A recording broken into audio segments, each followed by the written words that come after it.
Hello everyone, आप लोग का बहुत बहुत स्वागत है स्टडी पॉइंट यूट्यूब चैनल पर। I welcome you all to study point. और आज के इस पर्टिकुलर वीडियो सेशन में हम लोग डिस्कस करने वाले हैं साइंस के कुछ बहुत ही इम्पॉर्टेंट 20 क्वेश्चन जो कि आपके एग्ज़ाम के लिए इम्पॉर्टेंट है।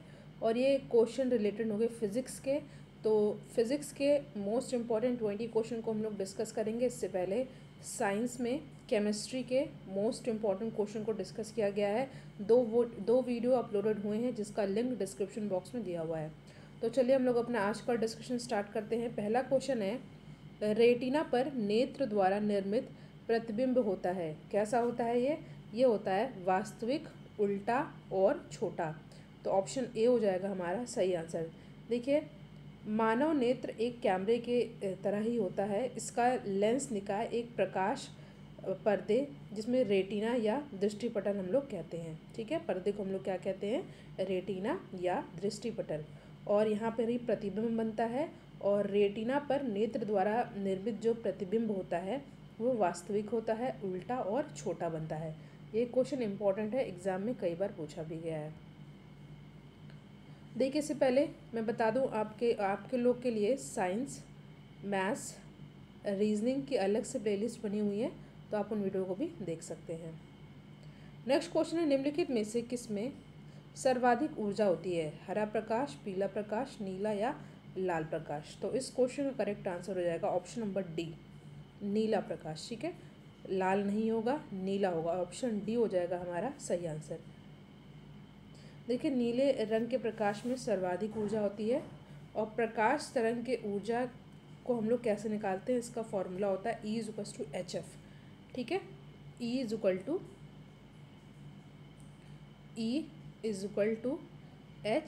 जिसमें H क्या होता है? देखिए, इसमें H होता है प्लांक नियतांक और F क्या होता है? F होता है तरंग आवृत्ति। ठीक है, नीले रंग के प्रकाश की आवृत्ति अन्य रंगों के प्रकाश की तुलना में सबसे ज़्यादा होती है, इसलिए इसकी ऊर्जा भी अधिक होती है। नेक्स्ट क्वेश्चन है, किसी व्यक्ति का पूरा प्रतिबिंब देखने के लिए एक समतल दर्पण की न्यूनतम ऊंचाई कितनी होनी चाहिए? तो ये होनी चाहिए व्यक्ति की ऊंचाई की आधी। ये क्वेश्चन इंपॉर्टेंट है, एग्जाम में पूछा गया है। ठीक है, ऑप्शन बी हो जाएगा हमारा सही आंसर। सभी क्वेश्चन इंपॉर्टेंट है। नेक्स्ट क्वेश्चन है हमारा, दंत विशेषज्ञ यानी डेंटिस्ट का जो शीशा होता है वो किस तरह का होता है? तो वो होता है नतोदर शीशा। ठीक है, ऑप्शन बी हो जाएगा हमारा करेक्ट आंसर। नतोदर को हम लोग क्या बोलते हैं इंग्लिश में? Concave mirror. ठीक है, कॉनकेव मिरर, याद कर लीजिएगा। ऑप्शन बी हो जाएगा हमारा सही आंसर। स्वच्छ आकाश का नीला रंग किस कारण से दिखाई देता है? आपको पता है क्वेश्चन कितना इंपॉर्टेंट है, कई बार एग्जाम में पूछा गया है। तो इस क्वेश्चन का करेक्ट आंसर होगा प्रकाश के बिखरने के कारण। ठीक है, ऑप्शन बी हो जाएगा हमारा सही आंसर।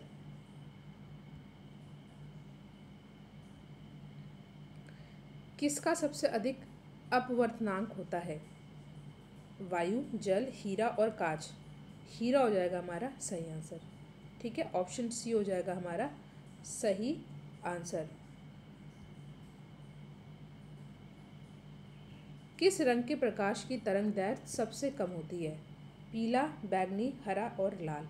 तो इस क्वेश्चन करेक्ट आंसर होगा बैगनी। ठीक है, लाल रंग की तरंगदैर्घ्य सबसे अधिक होती है। ठीक है, और जिसकी वैल्यू कितनी होती है? लाल रंग की यहाँ पे बात हो रही है, तो इसकी वैल्यू कितनी होती है? ये होती है 7.5 इंटू 10⁻⁻5 सेंटीमीटर। और बैगनी रंग की सबसे कम होती है, जिसकी वैल्यू क्या होती है? बैगनी का बता दे रही हूँ, बैगनी की होती है कितनी? 4 इंटू 10⁻⁻5 सेंटीमीटर।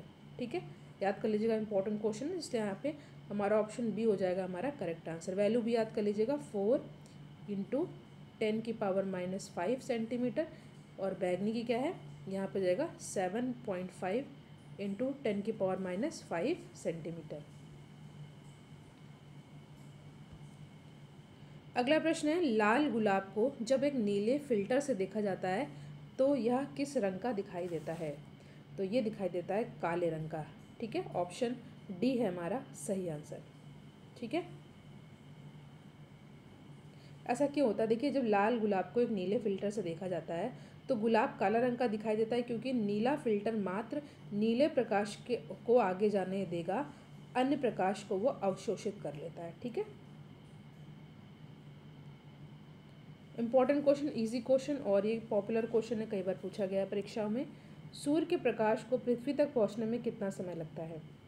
तो ये लगता है 8 मिनट 20 सेकेंड। ठीक है, 8 मिनट 20 सेकेंड। तो ऑप्शन सी है हमारा यहाँ पे सही answer, option C. Next question है, किसी संगीत यंत्र की ध्वनि तीव्रता मापी जाती है किसमें? महो में, हेनरी में, लक्स या डेसिबल? देखिए, किसी संगीत यंत्र की ध्वनि तीव्रता मापी जाती है डेसिबल में। D is our correct answer. कृषि कार्य में लगे ट्रैक्टर की आवाज़ किस स्तर से अधिक नहीं होनी चाहिए? इंपॉर्टेंट क्वेश्चन है, तो इस क्वेश्चन करेक्ट आंसर है 90 डेसिबल। ठीक है, 90 डेसिबल से अधिक नहीं होना चाहिए। और बीच किसके बीच से होती है? 90 से 100 के बीच। ठीक है, नॉर्मली इतनी ही होती है, मगर 90 dB से अधिक नहीं होनी चाहिए। dB मतलब डेसिबल। प्रतिध्वनि सुनने के लिए स्रोत और परावर्तन सतह के बीच कितनी न्यूनतम दूरी होनी चाहिए? तो इस क्वेश्चन करेक्ट आंसर होगा ऑप्शन नंबर बी, लगभग 17 मीटर।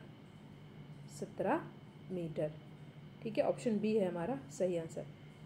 देखिए, आप लोग के लिए डेली वीडियो अपलोड किया जाता है, तो आप लोग वीडियो को शेयर ज़रूर कर दिया करिए अपने फ्रेंड सर्कल में, और लाइक भी कर दिया करिए। और जो क्वेश्चन मैं आपसे पूछती हूँ उसका आंसर भी कमेंट सेक्शन में ज़रूर दिया करिए। बहुत से लोग आंसर देते हैं, आप लोग भी, जो लोग नहीं देते वो लोग भी क्वेश्चन का आंसर ज़रूर अटेम्प्ट किया करें। अगर आपको किसी भी क्वेश्चन में डाउट हो तो वो भी आप पूछ सकते हैं। प्रश्न है, निम्नलिखित में से कौन सा पदार्थ बिजली का कुचालक है परंतु ताप का सुचालक है? एस्बेस्टस, सेलुलॉयड, पनस्पेक या अभ्रक? 4 ऑप्शन आपके सामने दिया हुआ है। मोस्ट इंपॉर्टेंट क्वेश्चन है ये, और इस क्वेश्चन का करेक्ट आंसर होगा अभ्रक। ठीक है, ग्रेफाइट। देखिए, अभ्रक एक महत्वपूर्ण गैर धात्विक खनिज है। यह बिजली का कुचालक है परंतु ताप का सुचालक है। इसका उपयोग हम लोग किस लिए करते हैं? उद्योग में किया जाता है, क्योंकि इसमें विद्युत रोधन क्षमता अधिक होती है। तो डी है हमारा यहाँ पे सही आंसर। क्वेश्चन है, कौन सी धातु ताप का अच्छा सुचालक है परंतु बिजली का बुरा? स्वर्ण, अभ्रक, तांबा या चांदी? अभी जस्ट मैंने इस क्वेश्चन को डिस्कस किया है, आप इसका आंसर कमेंट सेक्शन में दीजिए। ठीक है, अभी जस्ट मैंने इस क्वेश्चन को आपको साथ डिस्कस किया है, इसका आंसर आपको कमेंट सेक्शन में देना है। नेक्स्ट, इनमें से कौन सा विद्युत का सर्वोत्तम चालक है? सर्वोत्तम चालक कौन सा है? आपके सामने 4 ऑप्शन दिया हुआ है। साधारण जल, उबला हुआ जल, समुद्री जल या आश्वित जल? तो यहाँ पे हमारा ऑप्शन सी हो जाएगा सही आंसर। देखिए, समुद्री जल में विभिन्न प्रकार के लवण घुले रहते हैं जो कि विद्युत प्रभावित करने पर धनायन और ऋणायन में टूटकर विद्युत प्रवाह में हेल्पफुल होते हैं, मददगार होते हैं। इसलिए समुद्र जल उपरोक्त सभी, यहाँ पे जो ऑप्शन दिया हुआ है यहाँ पे हमारा सही हो जाएगा। ठीक है, तो ऑप्शन सी हो जाएगा हमारा सही आंसर। भारत का प्रथम न्यूक्लियर रिएक्टर है ध्रुव, हर्षा, अप्सरा या Vipula? Important question and the correct answer is Apsara. ठीक है, ऑप्शन सी हो जाएगा हमारा सही आंसर। देखिए, भारत का प्रथम न्यूक्लियर रिएक्टर अप्सरा है, जिसका प्रारंभ अगस्त 1956 में मुंबई के पास में भाभा एटॉमिक रिसर्च सेंटर में हुआ था। ठीक है, बार्क में हुआ था, और यह है टाम्बरे में। ठीक है कहाँ पे है? मुंबई में टाम्बरे में है। इस रिएक्टर के डिज़ाइन किसने किया है? प्रसिद्ध भारतीय परमाणु वैज्ञानिक डॉक्टर होमी भाभा ने तैयार किया था। ठीक है, और ये पूरी तरह भारतीय इंजीनियर के सहयोग से निर्मित किया गया है। तो यहाँ पे हमारा ऑप्शन सी हो जाएगा सही आंसर। अगला प्रश्न है, भारत के प्रथम परमाणु रिएक्टर का नाम क्या है? जस्ट अभी हमने डिस्कस किया, अप्सरा, कामनी, उर्वशी या रोहिणी? तो यहाँ पे ऑप्शन ए हो जाएगा हमारा सही आंसर। ठीक है, 1956 में। कहाँ पे? टाम्बरे में। कहाँ पे? मुंबई में है। ठीक है, और रिसर्च सेंटर का नाम क्या है? Bhabha atomic research centre. Short form में उसे क्या बोलते हैं? BARC। ठीक है, भाभा एटॉमिक रिसर्च सेंटर। प्रश्न है, निम्नलिखित में से किसके प्रवाह के कारण एक इलेक्ट्रोलाइट के द्वारा इलेक्ट्रिक करंट पास करती है? मुक्त इलेक्ट्रॉन, धनात्मक और ऋणात्मक आयन, मुक्त इलेक्ट्रॉन या प्रोटॉन? तो यहाँ पे ऑप्शन हमारा बी हो जाएगा सही आंसर। ठीक है, option B is our correct answer. Question है, समान प्रवस्था में कंपायमान माध्यम के किन्हीं दो सबसे अधिक निकटतम कणों के बीच की दूरी कितनी होती है? तरंग दैर्घ्य, आवृत्ति, वेग या आयाम? तो यहाँ पे हमारा सही आंसर होगा तरंग दैर्घ्य। ठीक है, ऑप्शन ए है हमारा सही answer. Most important question of the video and the question is, radio तरंग का वेग कितना होता है? रेडियो तरंग का वेग कितना होता है? ये होता है 3 × 10⁸ मीटर पर सेकेंड। ठीक है, और रेडियो तरंग का वेग प्रकाश की चाल के बराबर होता है, यानी कि प्रकाश का चाल का वेग भी इतना हो गया 3.3 × 10⁸ मीटर पर सेकेंड, और रेडियो तरंग का भी 3 × 10⁸ मीटर पर सेकेंड हो गया। तो ऑप्शन सी हो जाएगा हमारा करेक्ट आंसर। याद रखिएगा, रेडियो तरंग का वेग प्रकाश की चाल के बराबर ही होता है। Last question of the video, question है, एफएम प्रसारण बैंड किसके बीच में होता है? रेंज बताना है। ठीक है, VHF range, UHF range, HF range या उपयुक्त सभी? तो यहाँ पे हमारा सही आंसर हो जाएगा वीएचएफ, यानी कि वेरी हाई फ्रीक्वेंसी। एफएम प्रसारण बैंड वीएचएफ यानी कि वेरी हाई फ्रीक्वेंसी रेंज के बीच होता है। ठीक है, तो यहाँ पे ऑप्शन ए हो जाएगा हमारा सही आंसर। तो यहाँ पे हमने फिजिक्स के कुछ मोस्ट इंपॉर्टेंट क्वेश्चन को डिस्कस किया, जो कि आपके आने वाले एग्जाम के लिए इम्पॉर्टेंट है। सभी एग्जाम के लिए इम्पॉर्टेंट है क्वेश्चन, क्योंकि इस तरह के ये सभी क्वेश्चन ऐसे हैं जो कि एग्जाम में बार बार रिपीटेडली पूछे जाते हैं। जो मैंने आपसे क्वेश्चन पूछा उसका आंसर कमेंट सेक्शन में जरूर दीजिएगा। वीडियो को लाइक शेयर करना मत भूलिएगा। Thank you so much for watching. Thank you.